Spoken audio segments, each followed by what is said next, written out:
Jay Massey is a full-time real estate investor. He's an entrepreneur. He also teaches people how to find deals, raise capital for real estate investments. Meeting Jay Massey in person, you'd think he's just a regular guy. He's got jeans and a t-shirt on and a pair of sneakers.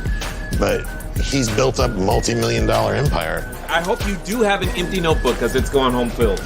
Jay gives back so much value that I've never seen. Now, at this moment, when I'm looking at the kitchen, things are going through my head. You want to be friends with him, and he treats you like you're the only person in the room, even though it's for the benefit of everybody. This is how, when you ask yourself, how does Jay do it? This is how. He tells people that they have to take action, and they have to take action now. I took the action, and the results have paid off. What happens when the marketplace understands who we are and how we go out there?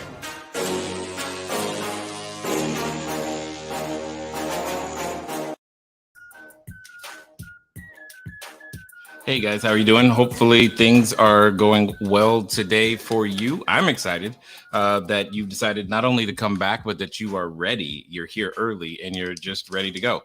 So what does that mean? That means today you are ready for more content, more information that's going to help you keep your business moving forward. So here's what I want to do. Make sure that you can hear me. I can hear you. Kind of. Anyway, you'll see what I mean in a minute. Make sure that you can hear me. Give me a 1 in the chat. That is what I will be looking for. A 1 in the chat so that I know that you are able to, that we're able to communicate very, very well. So let me see. Was it Luke Peterson was early? That's awesome. That's good to know. I had no idea that the team was even tracking that. It's nice to know that all the people, we're all out there doing things. So let's get down to business. If this is your first time, meaning today is your first time here, make sure that you have a copy of the workbook. When I say the workbook, what I mean is very specifically this. You should have a copy of the workbook because inside that workbook, as you are completing it, you are discovering your actual business plan, the sum of the steps of what you need to do in order to make this business work. And many of you, you've been doing that. You've been making this business work, which I absolutely love to see. Here's why. Because we've gone over a number of different things, right? We've gone over how to find your ideal client or customer, right? And we now know that that is the centerpiece. That is the very most important thing that you absolutely must do. And you've got your notes on that and you understand your client better than you have before. Then we started talking about the custom goal setting. What is it that you need to do? How do you get to your $800 per month of net income per bedroom? What on earth is it? What does that look like? And we talked about the scripts to talk to landlords, etc., to get them to say yes. And then we mentioned a lot about how to go out there and get capital. And not only that you, depending on your level of thinking, right? Remember, we were evolving our level of thinking, and it's that evolution that creates the opportunity, because sometimes we can have a mental block, for lack of a better way of putting it. And when it comes to raising capital, and more importantly, you all know exactly how, you know the text message to send. You should be having, some of you probably have appointments. Congrats. And that's a good thing. So make sure that if you haven't done the homework, that you go back, you do it, because the homework was designed to put you in position to have a unit. See, if you are still calling landlords and you've been calling people for capital, so whether you came here with capital or not, at this moment, you are doing two things simultaneously, which will result in your ability to open short-term rentals using rental arbitrage. So my point is, keep doing the work, right? Keep doing the work. Now, today, obviously, we've got some more for you, and we're going to talk about that, right? So we're going to talk about some of the mindset barriers, and then tomorrow we're going to do our best to wrap up and give you more of what you need in order to keep going. So when we were talking about things yesterday, so for those of you who were here, do me a favor right now, type in the chat. I want one thing, just one thing you took away from yesterday, whether that was something that you took away from one of our special guests, whether it was something that you took away from what I said, what you learned, an epiphany you had from someone in the chat. Write down one thing, because we have multiple ways to fund the business. And ultimately, we now understand that the pandemic, if you will, fuels the demand for short-term rentals, which is great. Interestingly, the pandemic also fuels the demand for those with capital to find an investment, because that much more capital came into the marketplace and it needs to go somewhere. So we see that we have the ability to attract investors and scale using the cash flow game, being able to use retirement accounts, not having to think about credit, just the things that we tend to put on ourselves as limiting factors just really aren't there. So make sure you give me one good thing that you took away from yesterday, because I want to know what you're thinking. I want to know what you're learning. I want to know what, honestly, what's important to you, what it is that you are picking up from what we're putting down, so that you have an opportunity to keep moving forward. Now, we're going to do something very similar to what we did yesterday. But what I want to remind everybody about is that towards the end, as we've been doing all week, is that there's a Q&A session, right? And this Q&A session has been absolutely on fire, meaning some people have been able to ask 4, 5, 6, 7 questions. In fact, in yesterday's Q&A, there was something that I just had forgotten about. Just hadn't mentioned. Sometimes you can learn a subject so well that some of the things that you forget about that are actually valuable, you're just like, oh yeah, that. It's amazing sometimes what happens when you're just asked questions by individuals who are brand new to an industry or what have you. Anyway, make sure that you are registered for the VIP. Make sure that you get your shot to ask more questions. If you haven't already, go to cashflowdiary.com/challenge VIP. Again, that is cashflowdiary.com/challenge VIP. All right. With that being said, what we have today, though, is another guest, if you will. And what I want you to hear is just honestly how this system works, but ultimately what I want you to hear, because we're talking today about mindset, right? What I want you to hear is the mindset, because that is important as you continue to move forward. Because see, Rodney was of a particular mindset, and since he's been here, his mindset, it's like every 2 weeks, I feel like his mindset shifts. So he keeps growing in different ways. And I want you to hear his story, his words, and just understand the impact that short-term rentals have had. So, Rodney, how you doing? Hey, how's it going, sir? Pretty good. So far, so good. How are you? Awesome. I'm down in Texas now in one of my units. What's funny is I was like, where is he today? I never know with you. So this is good. So here's what I would love for you to do. Feel free to introduce yourself to the people, but ultimately talk about what you were thinking about short-term rentals and everything that you had heard from us before, and now what the reality or the ways your mindset has shifted since you've been here and participating. Okay. So for everyone, I'm Rodney. I live in Atlanta, Georgia. I am a 15-year military vet. I'm still currently serving in the Air Force, Air National Guard. But I started in the car rental space, right? And then it got slow towards the end of the season, and I started sharing my cars with short-term rental hosts. So that piqued my idea of, maybe I should do it and not let, all the short-term rental hosts get the bulk of the money. So what I decided to do was, before I do anything, I always join a mentorship, right? I try to find the best one where I can get the most information, study, and then I hit the ground running. So I came across Jay on Clubhouse, and I think I joined the mentorship right around the end of November. well, actually middle of November, and I pretty much studied for like a full month. I went through the course within like 2 weeks. I got on every call. I had a few meetings with the coach, and then I felt like I was ready. I had enough information to get out there. So within a matter of, I've only been in about 4 months now, and I have 16 units. I have 6 in Mississippi, and I have currently I just signed 3 more leases, so I have 9 in Arlington, Texas, and 2 in Tampa, Florida. So 16 units now, and Jay was drilling into my head when I was at 4 to start looking for my customer experience team. So luckily I did that a little too late at 6, and because it was starting to get hectic. And having 3 full-time VAs, needing 1 more, it's been awesome.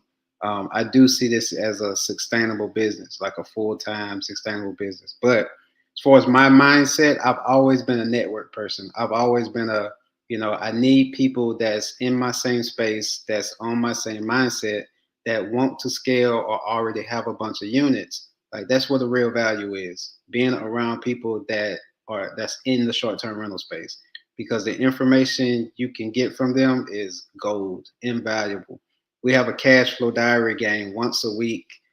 Just the Atlanta people that's in cash flow diaries, we meet up every week and we play and we talk about short-term rentals, right? And we end up staying an hour after the game just talking about it, right? And what I learned is just crazy. What's funny is that I didn't even know you guys were doing that, and at the same time, I'm like all in. Yes, Yeah. because it's something different when, and especially if a group of you have gotten together and you're holding this game. So now we're in a situation in which what you're really talking about is continually growing, but also you've created a way for you guys to bring friends and invite individuals to see each other as experts, and I think that's amazing. So that idea, that concept, way to go, love it a lot. So talk to me for a second though, because one of the things that I feel I know to be true is that the purpose of education is to train you and I to recognize opportunity. And you mentioned that you started in the car rental space, but now you're expanding over into the short-term rental space. What was it that helped you to recognize the opportunity in the short-term rental space? Just the fact that it is a business that you can, it can be fully automated, right? You can hire a team to actually, do every aspect of the business once they're fully trained and they trust the process. It's a little harder to do that with cars. You know what I mean? You're dealing with, there's not a lot of revenue when it comes to, a cash car or economy car, right? And not enough to justify hiring someone at $10 an hour or $12 an hour, right? You can't hire a virtual assistant for a car rental business, right? Only to do your secretary work, but not to pick up and drop off and clean a car, right? So the numbers just didn't add up for, my high-end cars and luxury cars, they do really well. But ultimately, I ended up selling a lot of cars off, transferring them over, and taking whatever revenue I made and putting them into the units. So did we just say that short-term rentals are better? No, I'm messing with you. I'm totally messing with you. That always goes back and forth. But here's something I know that many people are dealing with, and you've been able to deal with successfully, that I would love for you to share. There are many people who are wondering, can I get a landlord to say yes? And, you didn't struggle with that too much. So I'm curious, why do you think that would be? I had trust in coming across as someone who knows what I'm doing and who has a structured business. And I said, I'm gonna use my network as my crutch, So I'd walk up to him and say, hey, I have a short-term rental business. I have a lot of partners, a lot of people that I deal with that's in this space. If you'd like to see the type of work that we do, here's a website of one of my associates. Here's another website of one of my associates. They have these type of units. This is how I would furnish the unit that I'm getting from you. But I need 5 to 10. I'm not really looking for 1 or 2, right? So they start taking me more serious that I'm talking bigger numbers, So I just building the trust factor in what I'm doing was the key.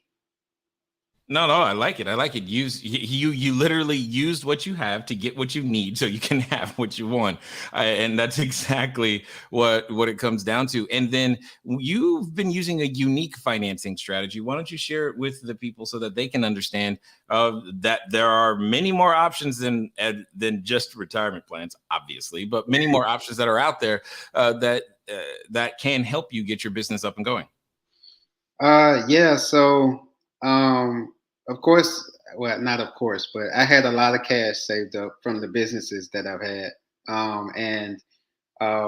I'm big in the credit space, business credit, personal credit. So I already had, 4 LLCs created, a few business accounts created, and being able to leverage, my personal guarantee, good credit, and take advantage of a lot of 0% interest credit cards. Being able to move current balances over to, 0% balance transfer fees.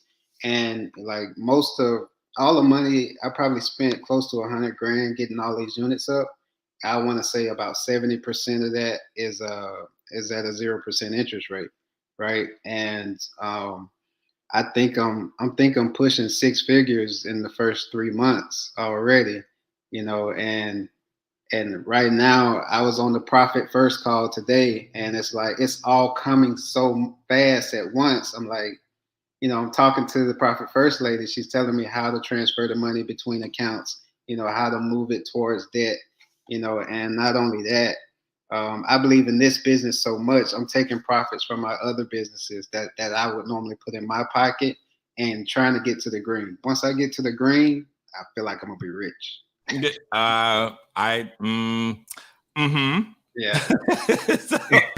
so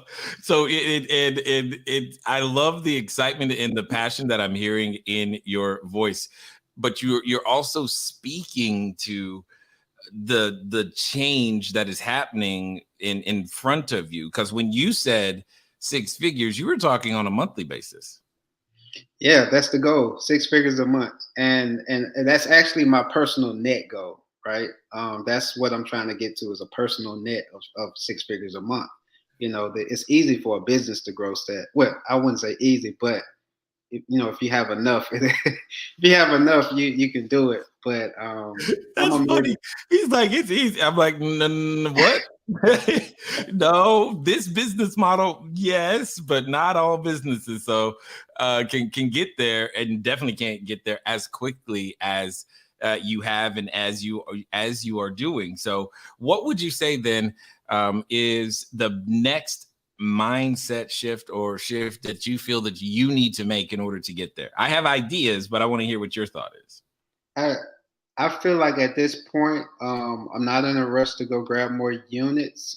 If an opportunity presents itself, I want to be prepared for it. But I feel like to really become that millionaire, or to really become financially free, is the books. Like, you have to know where the money's going, how to manage the money. You know what I mean? I'm finding myself spending more on toilet paper than I should, right? I'm finding myself the inventory pieces of it. Like, I'm actually here. I flew down here specifically to create my inventory sheet for my storage closet, right? So I can have a runner come check inventory every Friday and write down how much did I use, how much do I need to reorder. Those little pieces I feel like is key to me saving money, because the hundreds add up. What have you? Okay, I have a question. I'm still trying to figure out why my guests use so much toilet paper. Have you figured it out? Do you have any clue where the toilet paper is going? Because I need to know. I don't know. I think a lot of people have runny noses. I'm thinking of adding Kleenex to the table to maybe, but Yeah. it's crazy. You would never think. You're like, how much what? That was the toilet paper line? Okay. Wow. Yeah. You're getting into the logisticals, the operations internally. And what's funny is that me and Robert, when he first got started, what was funny is he created a spreadsheet that literally compared the price per sheet, one single ply, 2-ply, 3-ply, various different brands and different places to purchase toilet paper from, because we were trying to figure it out, and it was rather funny, to say the least, that like we were arguing over. It came down to we even got so far as the delivery cost. Like it was just crazy trying to figure out where's the absolute best place to buy 2-ply. By the way, never use single ply. That was a really bad experiment. It did not go well. That one of the reviews said it was something to the effect of, it said, nice place, but the toilet paper will cut you. And I'm just like, oh, that was a mistake. So don't do that. And but we were determined to figure it out too, because that is it. There's a lot of money that can get lost inside the business, simply because you have 12 fire extinguishers, or you have more silverware than you needed, or it's just there's too much creamer and not enough coffee, or something of that nature. So when you're mentioning and looking at these storage closets and things of that nature, how's the I mean, you got to make some SOPs, and I know you're coming from the military, so you have an advantage in that sense, but how necessary would you say SOPs have been to your ability to get to 16 units at the speed at which you have done? And more importantly, how necessary do you think they'll be when it comes to getting your work time down to about an hour a day? And that was actually my next point. If you didn't even say SOP, it was. So I'm at a point now to where it's, I learned this I'm in a lot of financial literacy groups, right? And they preach to us to document the process. So every single aspect of this business on what you're doing, if you walk and you run into the table, document it, right? Because it can happen to the next person, right? If you walk and you see that there's very little light over here, I need to add light. You have to write it down. So everything I'm doing, my VA is about to pull their hair out, because I'm sending them message after message like, hey, the customer just asked me this. She shouldn't be asking me this. Make an SOP for it, put it in the messaging, and make sure it's automated, right? I don't want you or me to have to answer this question again, right? Because it's taken from my time. And it'd be like simple, the dumbest questions ever. I hate to call it dumb, but it's like it's. No, I'm with you, because that's when I knew I needed more customer experience people, because more than once I got how do you turn on the lights? Yes. Now, I never learned. I'm like, how do you turn on lights? It was hard, but the only answer I have ever come up with is set the light switch. You flip it up.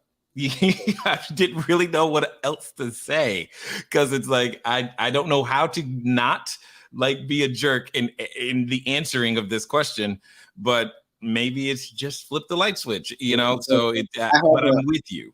I have a video of me standing in front of the stove showing how to use the stove, and it's attached to an email. I have a video standing in front of the dishwasher showing how to start the dishwasher and load the pod, and it goes in an email, right?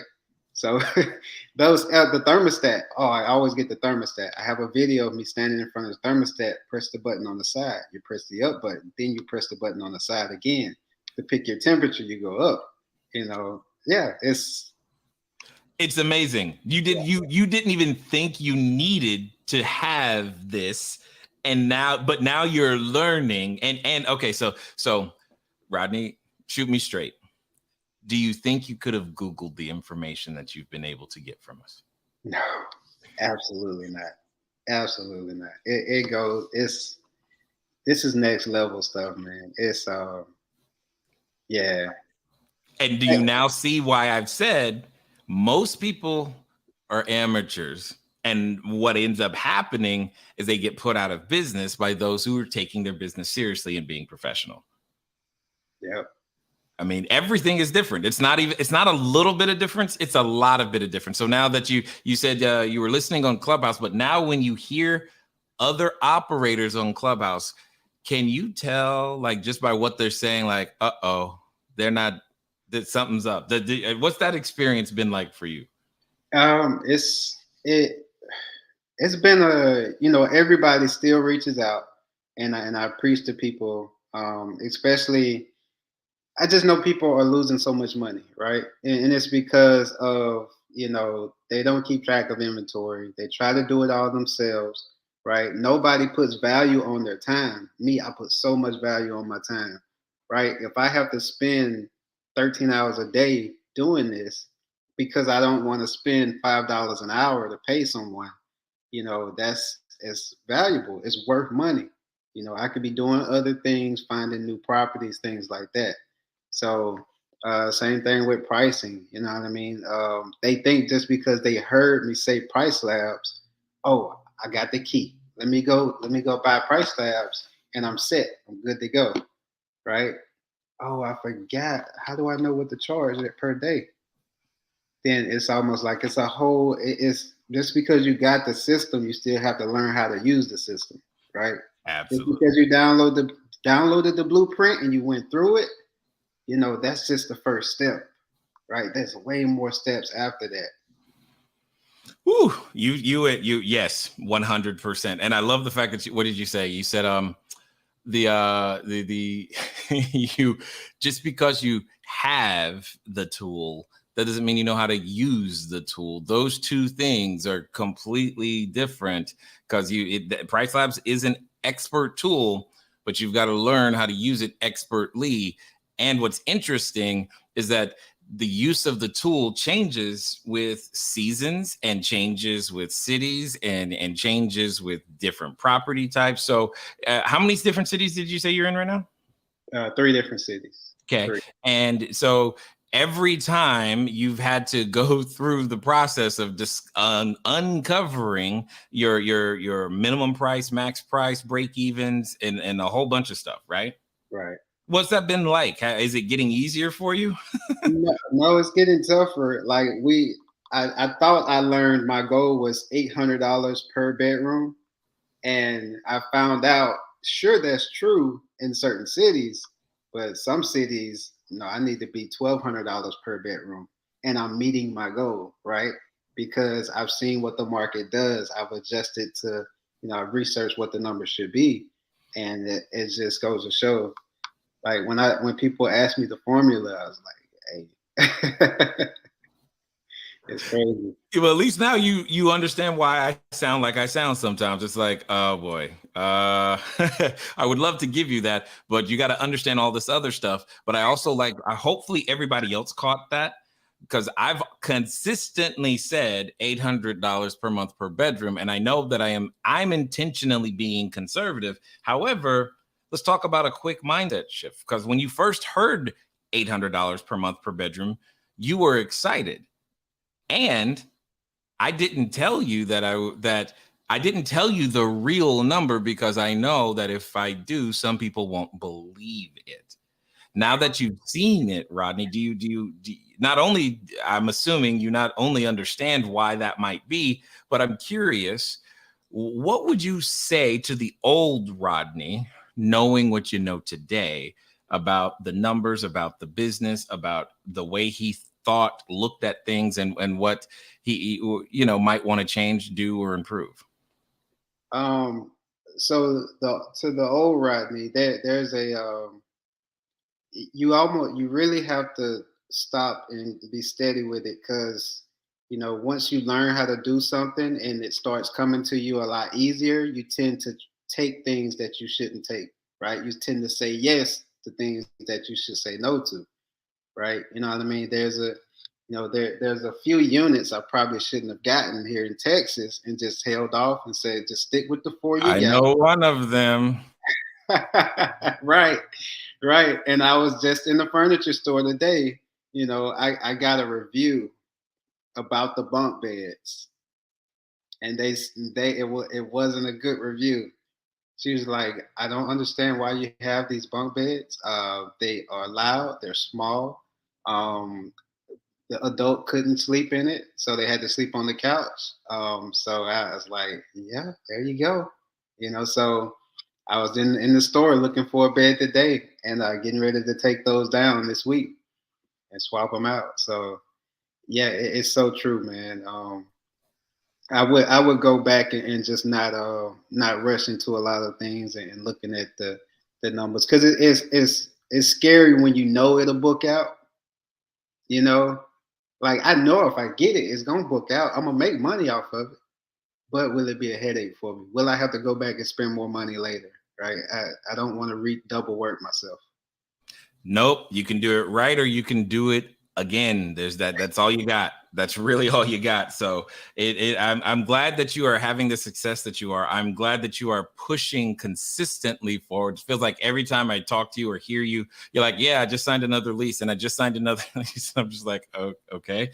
And I think that's amazing. And I'm even excited to hear that what you said was, I'm not trying to get more units. If they come, I'll take them. But right now I need to work on some internal stuff that tells me that as an entrepreneur, you are maturing as well, which gives me hope for the future, because once you've got that solid infrastructure, you can build and then build on top of that, and on top of that, and on top of that, and bigger and different kinds of opportunities come your way and become possible. So I definitely appreciate you taking the time to be with us today. Anything you want to say before we move on to the next section?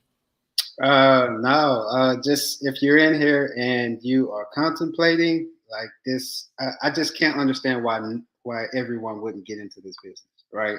And if you're on this call, then you've taken the first step, and which is what I did. And the next step is to, definitely get the detailed information. Don't stop at the beginner pamphlet.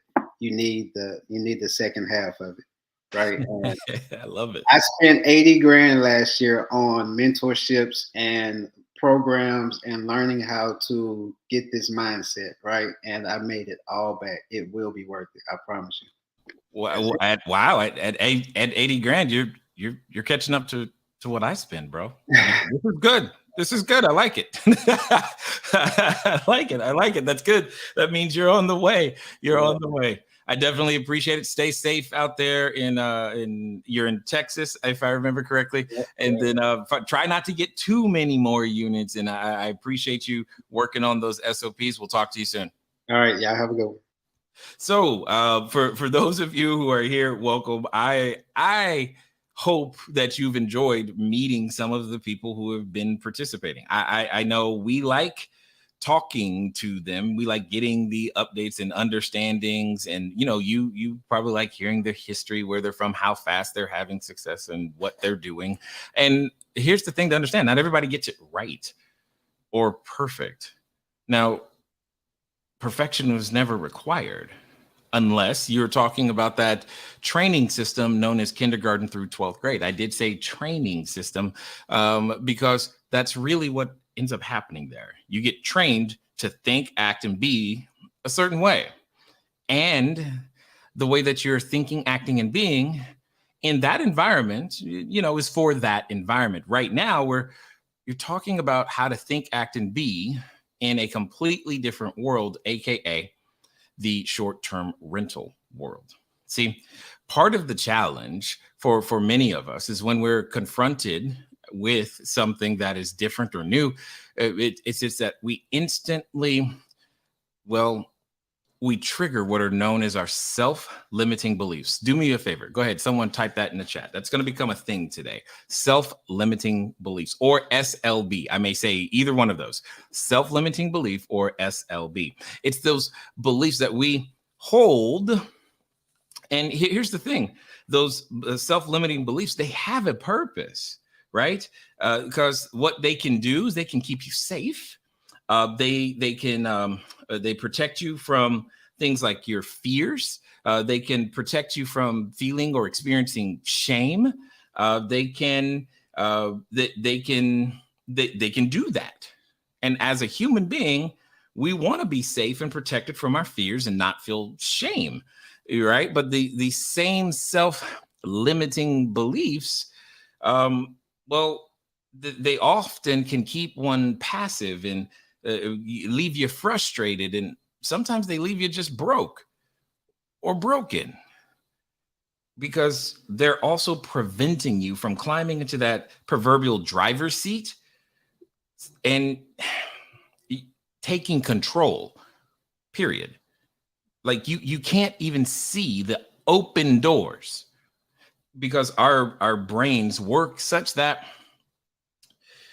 they do everything to confirm what we believe. They literally filter out the things in the world, so that we only see that which we already believe. It's called confirmation bias, and it's a challenge for all of us in some way, shape, or form, because your mind works really hard to make sure that the only things you see are in the world. The only things you see in the world are what you believe to be true about the world. So, meaning I can see something, I can see it, but if you don't believe it, you can't see it. And even though it's true and it's right there, your self-limiting beliefs, they get in the way. And what's interesting is that in order to maintain a stable psyche, we go find the evidence we need to support what we believe. And if we believe something that is not supporting a new vision, a new way of being, a new way of acting, a new way of doing anything, we need that evidence. We have to go find it. We seek it out, but we can't seek it out until we're open to letting that belief change. What do I mean? You may believe today that money doesn't grow on trees. You've heard those words, right? Money doesn't grow on trees. What I heard Rodney say is that he's building a tree of money via 16 different units that are all connected via various cities and all running very similar systems connected to him. That feels and sounds like a tree, and it's connected. But that's what he now believes, because he can see it. But sometimes it's, especially in this industry, it's landlords won't do this. If you have a real estate license, or if you call someone with a real estate license, one of the first things you're going to hear, landlords don't do that. None of my landlords won't do that. That can't happen, because that landlords won't do that. Or the ever famous, it's illegal. I love that one. It's illegal? Okay. Can you find the law that you're referring to? Please. What law is that? You're not going to find the law. Now, it may be against the agreement inside the lease, but it's not against every agreement in every lease. But that's a whole nother story for another day. My point is, it's illegal because you have this self-limiting belief around opportunity. It's illegal. Can't do it. Oh, it's a scam. Or you can Google it. See, this is the reason I asked this, and it comes up a lot, especially here. I can just Google. That is your self-limiting belief around investing honestly in yourself, because you're like, well, I'm so afraid I'm going to get taken that I won't take the risk to even find out if what I think is true or isn't true. Because if it's not true, because there's only three types of things that you know, right? You know what you know. And you know that you don't know things. And you know what? You don't know what you don't know. And the answers are all in the you don't know what you don't know. That's the interesting part. It's in that space. It's in the fact that you may have, for the first time today, heard the word SOP, or the phrase SOP, standard operating procedure. You may have never written one. You may not even understand how important they are. But guess what? If you've ever been to McDonald's, that's a result of well-written, very tested SOPs. That's why they're everywhere. Any store, anything that you see that has scale, there are SOPs in place somewhere so that very few people can use them to do lots of work. It's a leverage point, and there are lots of leverage points in this business. See, your self-limiting beliefs are what we here work on continuously so that you can unlock new potential. This is why I say the version of you who is here today will not be the same as the version who has 1 unit, 10 unit, or in Rodney's case, 16 units in a very short period of time. Now, is 16 units in, I think he said 4 months, is that fast? Yes. Now, if he kept going, depending on how fast he got there, he's definitely on track to break a record that we have here, which is good. And I shudder to say that because saying it probably gives him like incentive to try. But right now he needs to focus on the infrastructure. But understand this, that's another self-limiting belief. Because sometimes we say, oh, I can do it myself. I don't need other people. If I hire someone, they're going to take from me. That was one of mine. Because I had a situation in which someone had embezzled $1.2 million. Trust me, I will never forget that.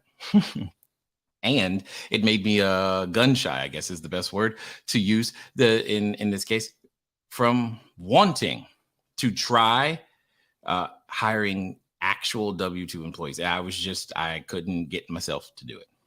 And it took somebody else's information, another person, a coach, to say, hey, it's in the what I don't know that I don't know to get me to do it. I'm grateful that I listened to her because otherwise I don't know.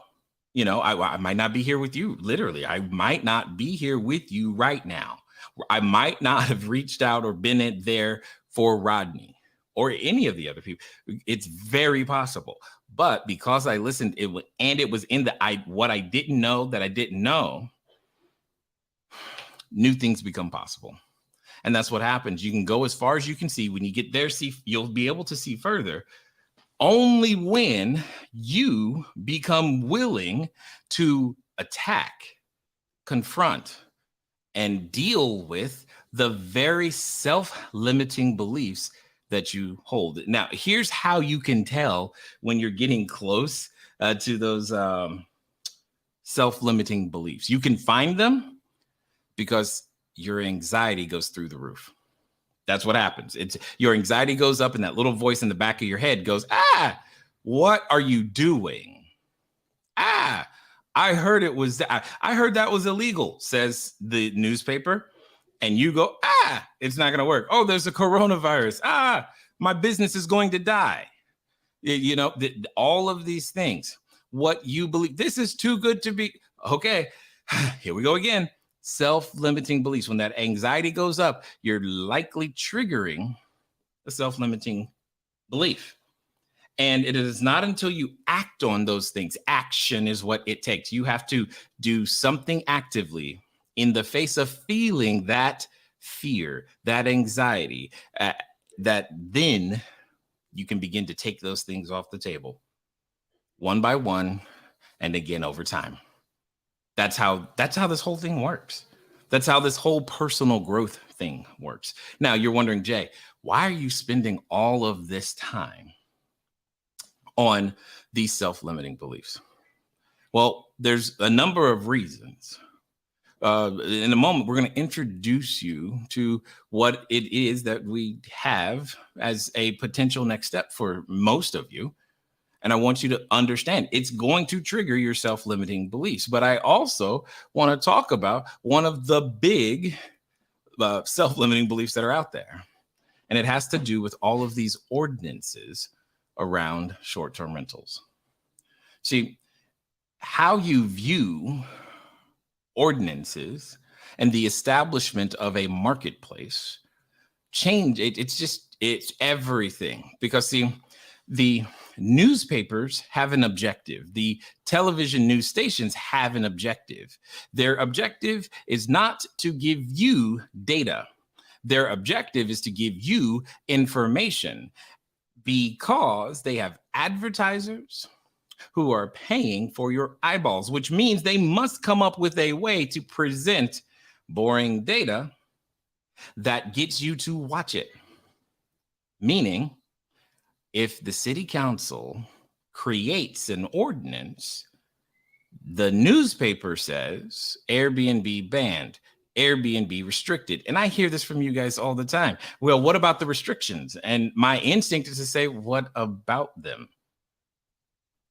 Because you're interpreting restrictions as I can't do this. My opportunity is lessened. And therefore, this doesn't work there anymore. That's what I heard. Well, we're no longer doing the what I heard. Okay, we're just going to actually go look up the ordinance. So I want to give you the Google search you need. Here's the Google search. It's short-term rental ordinance, and then obviously another space, in the city or county name that you're looking for. What it comes down to is that you're looking for the .gov extension, not keywords, not the newspaper. So I'm going to give you an example here in a moment. So do me a favor, type a city in the chat where you are so that I'm going to pick one of them. And what we're going to do is that I'm going to show you how to find the ordinances and how you can find them in the geographic location that you are about to operate in so that you can know what's up. Now, most of the time, nothing's there. And that's okay. Most of the time, nothing is there. And some of the time, it is. So I don't know what city it's going to be. We're going to, let me pull up my browser here so that we can look. Okay, so I got a new tab going. Let me make sure. Can you see it? Yes, you guys can see that. So let's go. I'm going to try to pull up a place that I haven't looked before, because that's always fun. That's more fun for me. I like that. So let's go with, I'm going to go with Lehi, Utah this time. Lehi, Utah. So what did I tell you the Google search was? It's short-term rental ordinance. And this is Lehi. That's what I'm going to do. So right here, that is the search. Now, in this case, which is great, the very first thing I see is the .gov, which is what I'm looking for. I am not looking for the .com because that's an interpretation. I'm looking for the .gov. This is why. I'm actually wanting to find, what I'm wanting to find is the actual ordinance in and of itself in its boring form, whatever that is. See, this is a summary of research, in fact, so that I don't want. I'm not even going to bother to read this because what I care about is the actual ordinance. I literally don't care about anything other than the actual ordinance, which is what I'm looking for. Oh, here we go. Let's see what we got here. Okay, so that's an application. So Lehi-Utah.gov. So what I'm now going to do is that I'm going to go to the what is this? The parent URL and not because that's what I'm looking for is how can I find, here we go. And I'm going to now, I would now search this. Let me see how fast I can find it. Sometimes you can find it quickly. It depends on the city. Short-term rental. Because now I'm searching their site. Applications, short-term rentals. I'm going to go for this. And again, that's the application. So interesting. They have an application. So that's a good, that's interesting in and of itself. So that means there's something somewhere. Submit your application like, planning and zoning. Here we go. Interactive zone map. Wait, no, I just went to planning and zoning. What was below that? Let's see what we got down here. Okay, so the ADOs, amendment, annexation, area plan, no, cell concept plan, cell towers, conditional use. Okay, so this is not what I am looking for. So again, sometimes it takes a minute to find it, but that's what I'm going to keep. This is what I do when I'm going to a new when I'm going to a new city or location. This is what I do is I start looking for the actual ordinance. Okay, so now I'm going into the municipal code and I'm really hoping really hoping they have a search function. Otherwise, this is going to be very challenging to do. Oh, good. Search. So now I'm going to put short-term rentals because I want to read short title. You know what? Let's do it this way. So now, because I want to be able to read the actual ordinance. So that's literally why I'm doing it this way. Federal short-term rate, disconnect procedures, definitions. Oh, code of ordinances, 15%. Nope, that's not it. That's not it. And that's also not it. But this is what it takes sometimes. And this is also why I like to do ones that I haven't done before. Because if I make it look too easy, don't want to make it look too easy. So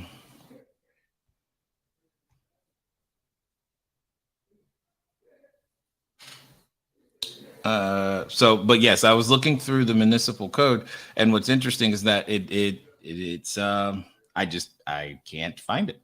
Haven't found it yet.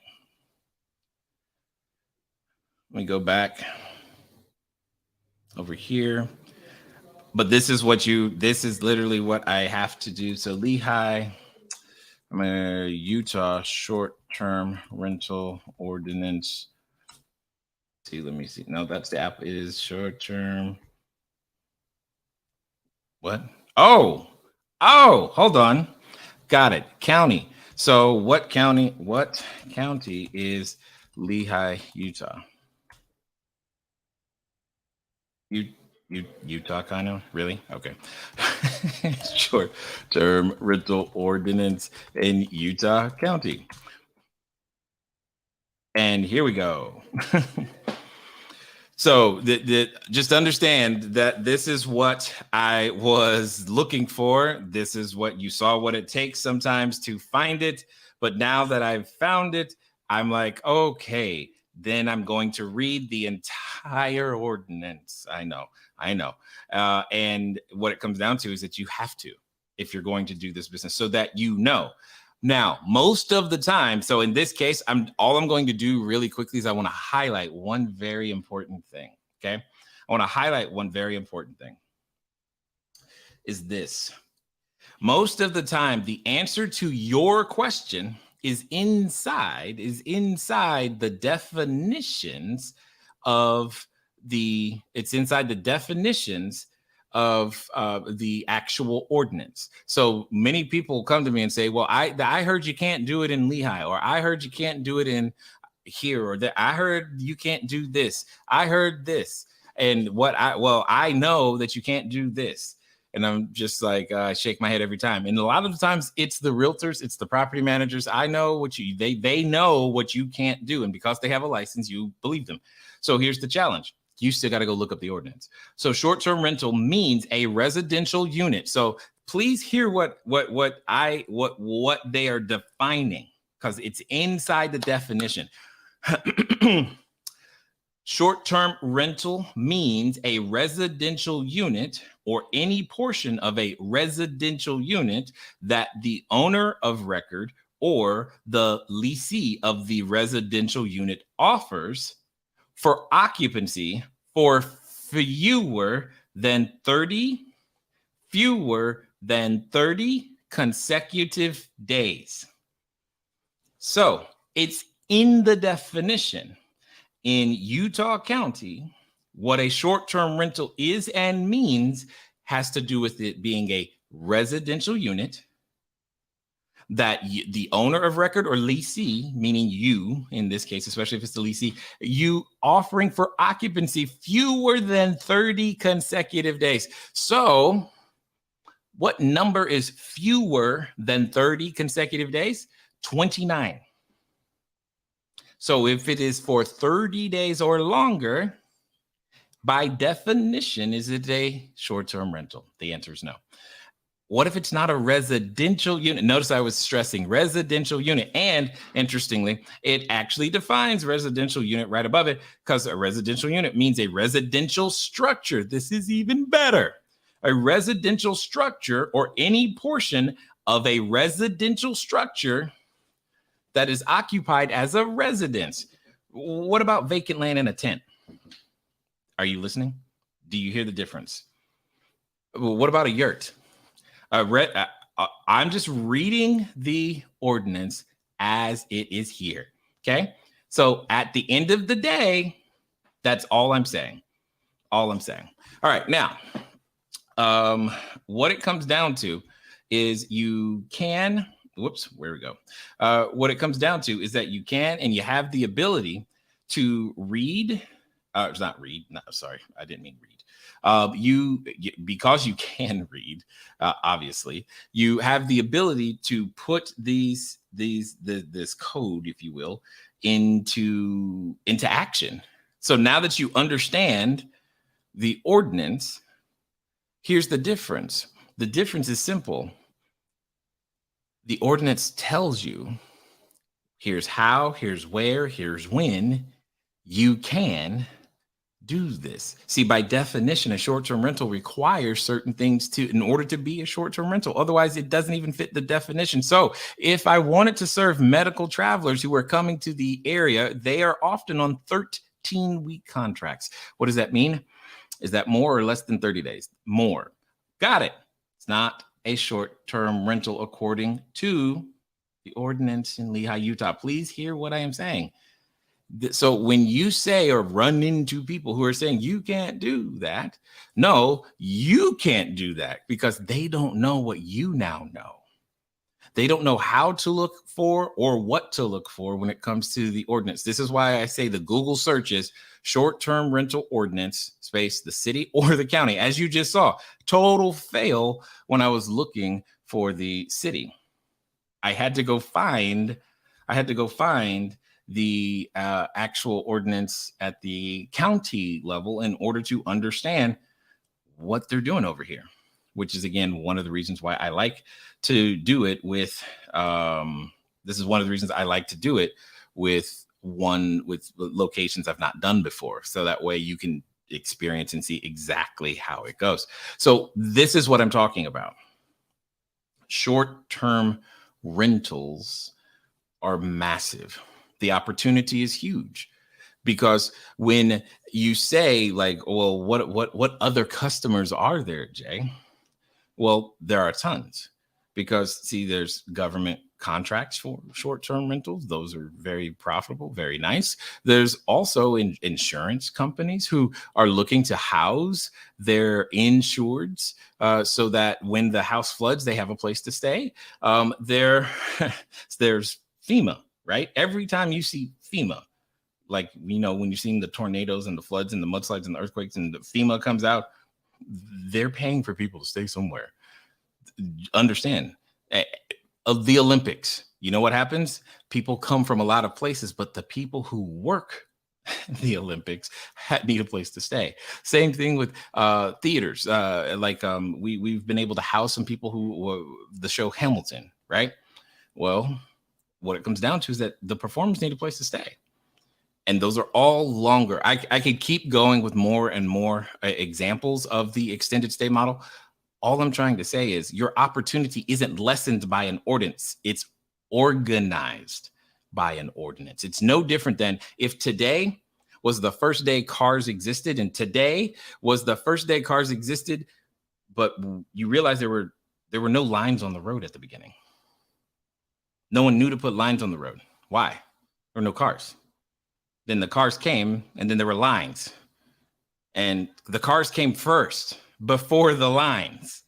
But if you were there when there were no lines and you had a car, then the day the lines show up, you know what that feels like? It could be like, oh, you're lessening my opportunity for driving. No, we're organizing this mess. Because if everybody drives however they want to, there's going to be a problem. And today, we just accept the lines, if that makes sense, because we understand what they're there for. And this is no different. That should tell you the next time somebody comes to me and says, or comes to you and says, saturation, that word, isn't it saturated yet? No, because the rules haven't been written yet. How could you get to saturation with no rules? we could go for a long time on this one. My point is how you believe about money, about success, what you believe about failure. Those are the things that get in the way of you being able to make this business work.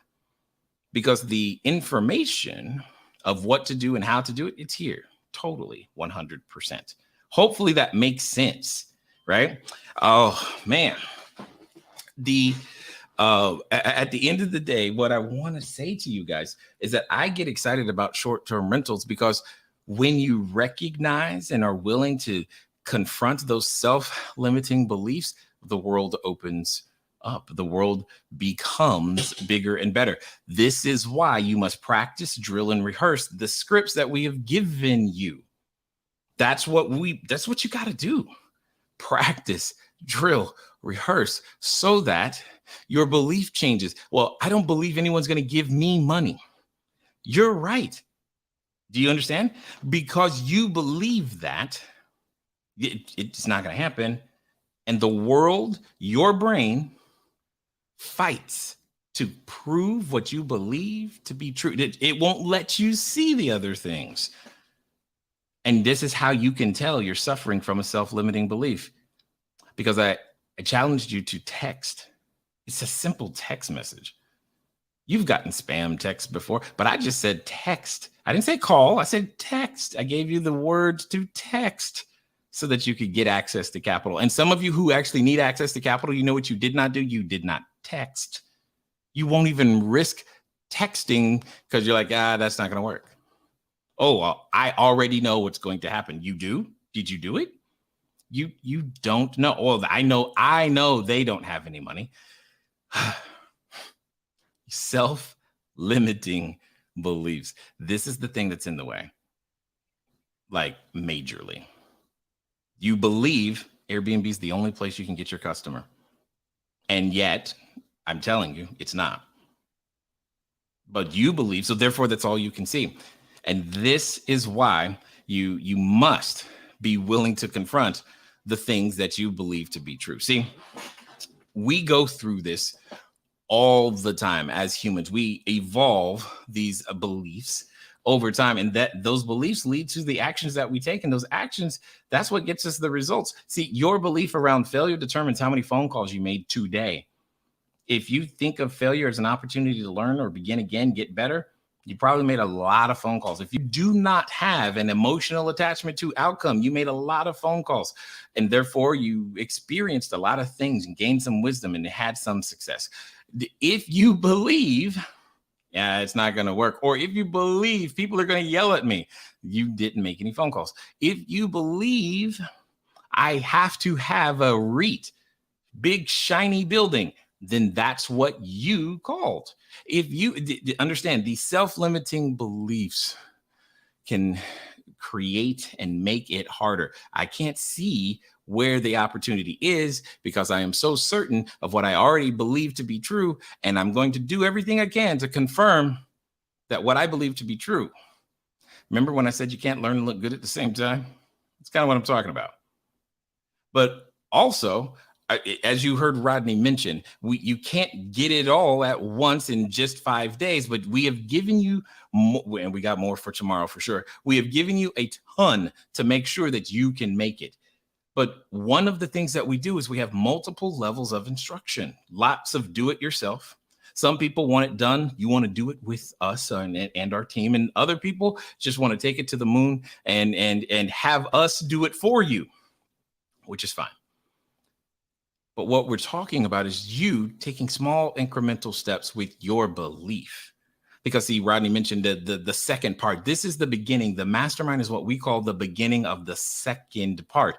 What we have given you thus far is the beginning blueprint of what you need to do. Tomorrow, we're going to be talking about the equipment that goes in. We're going to be talking about the revenue potential. I'm going to give you some fun things around how to turn certain expenses into more revenue, right? Because here's what I know.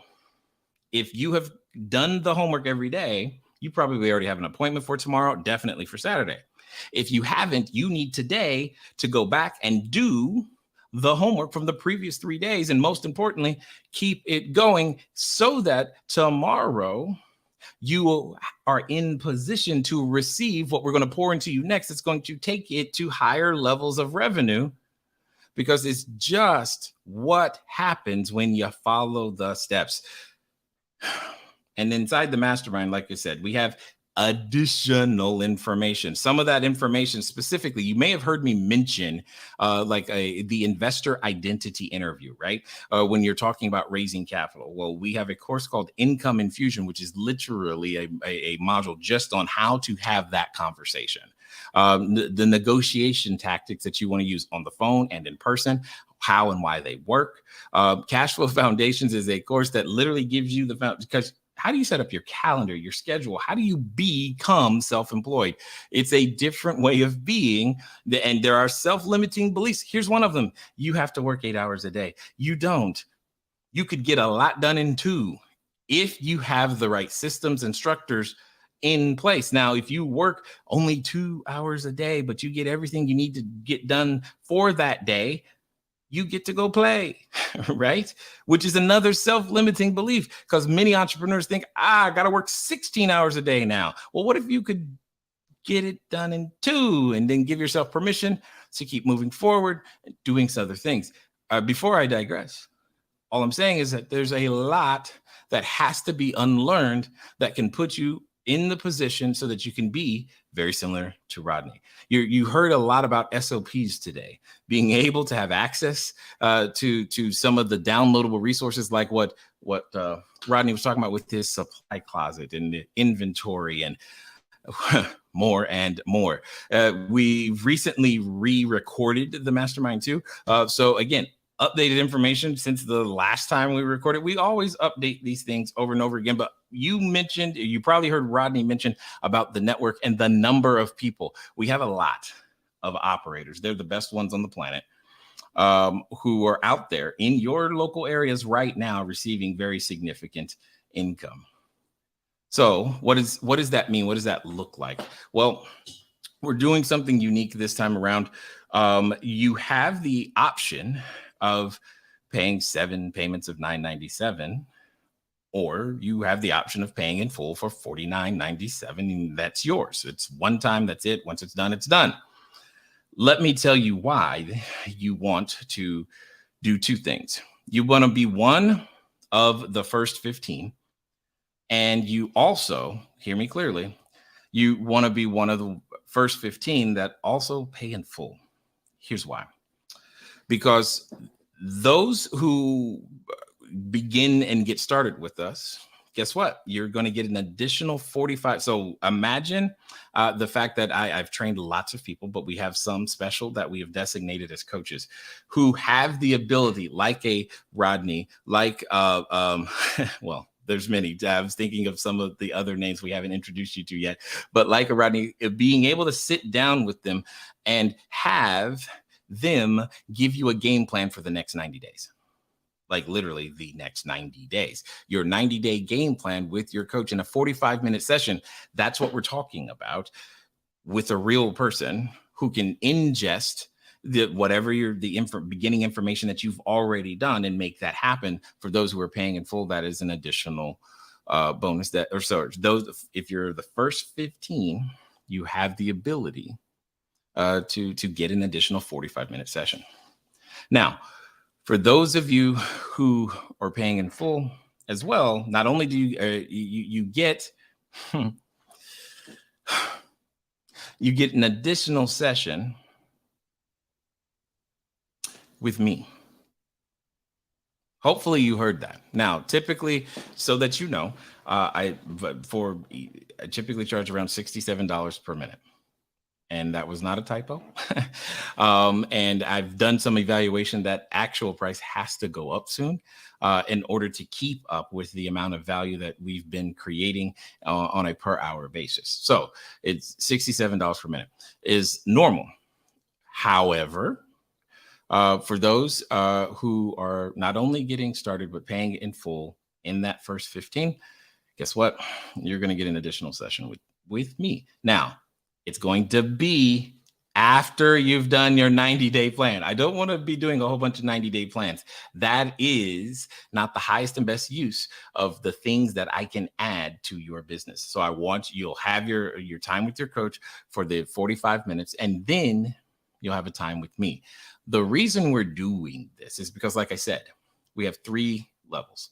The do-it-yourself is what we call the mastermind. Right above that is something we call the roadmap. And we want to give you a little bit of a taste of what that looks like, because some of you, that may be a better fit for you.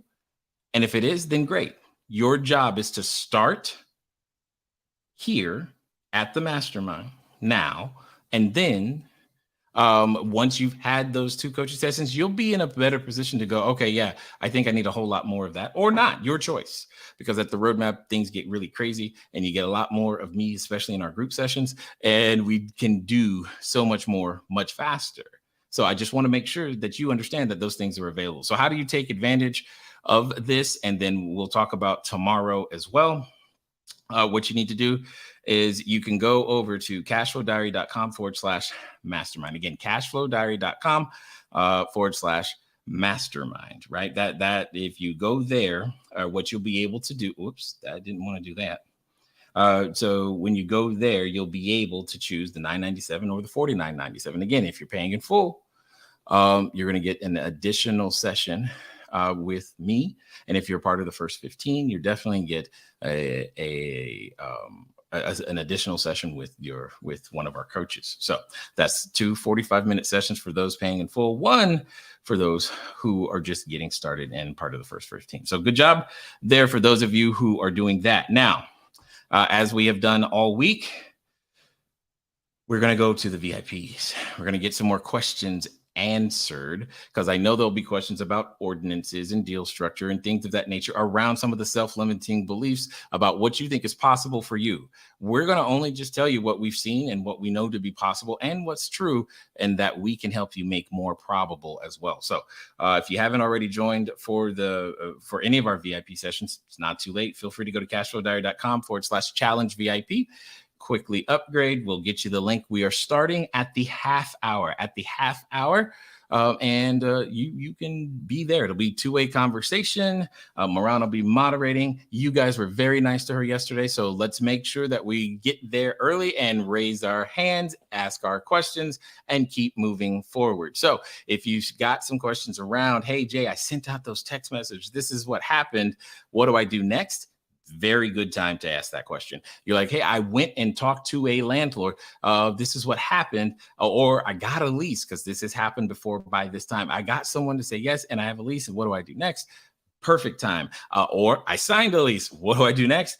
Perfect time to make sure that you're a part of the VIP group, because we want to make sure that you are in position to take advantage of everything that we have to offer. So tomorrow, we're going to continue talking about the next steps. We're going to show you what the growth potential is of the business. Literally, this thing is massive, because right now, the numbers we've been talking, you heard Rodney talk about $1,200 net per bedroom, right? Well, he's only talking about the accommodation rate. I'm only talking about the accommodation rate. What are some of the additional ways to increase that revenue over and beyond? And we're going to talk about what that looks like to make sure that your occupancy is high, your revenue is high, your nightly rates are high, and what it is that you want. To making sure that you understand some of the basics of pricing and putting yourself in position in all of the search engines on all of the OTAs to be at the top. That's what's going to happen one way or another. And I'm excited to deliver that to you. In the meantime, though, if you had not yet gone over to cashflowdiary.com/mastermind, now is a good time to do it, because it's a great time for you to still make sure that you're one of the first 15. Now would be the great time. Choose whether you're going to do the payments, 7 payments of $9.97 or 1 payment so you get a 30% discount. You're getting an extra call with one of our coaches. And for those of who are paying in full, you get an extra call with me, which will be great and fun. So at the end of the day, remember what I said about self-limiting beliefs. It comes up. They pop up when you start to feel that anxiety. And if you're feeling it right now, there's probably a self-limiting belief that's in your way, and you've got to decide what you're going to do. I hope I'll see you on that call I hope that's what will happen. And either way it goes, I also know that we've given you more than enough information for you to get your first unit. Some of you will probably get your first 2 or 3. And tomorrow we're going to pour even more on top of that to make sure that your business continually grows and becomes even more profitable. All right. So for those of you going to the VIP session, you already have your links in Zoom, and I look forward to talking to you guys soon.